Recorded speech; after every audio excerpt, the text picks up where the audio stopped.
ఏమ్మా మామిడికాయలు తింటున్నావా? అవును బామ్మ, ఈ మధ్య కడుపులో తిప్పుతుంది, కళ్ళు తిరుగుతున్నాయి, పుల్లటి మామిడికాయలు తినాలనిపిస్తుంది.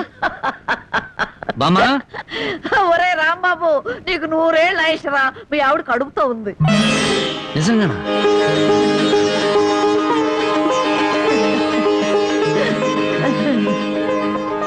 బామ్మ బామ్మ, నువ్వు జరగవే, నా పెళ్ళాన్ని ఒకసారి ముద్దెట్టుకుని. ఒక్కసారి ఏమిట్రా, 100 సార్లు ముద్దులు పెట్టుకో. చూడు, ఇన్నాళ్ళకి మీ కడుపున కాయ కాస్తున్నందుకు నాకు ఎంత సంతోషంగా ఉందో. మా కడుపున కాయలు పళ్ళు పుట్టక్కర్లేదే, పుడితే నిప్పు లాంటి మనిషినా పుట్టాలి, లేదా ఝాన్సీరానైనా పుట్టాలి. అమ్మాయిని పుట్టింటికి తీసుకొచ్చి సారి పంచిపెట్టే అదృష్టం ఎలాగూ లేదు. అమ్మాయికి ఇష్టమైనవన్నీ చేశాను, జాగ్రత్తగా తీసుకెళ్ళిచ్చిరా. ఏమిటి రావి? అది అది జానకి కడుపుతో ఉంది కదండి,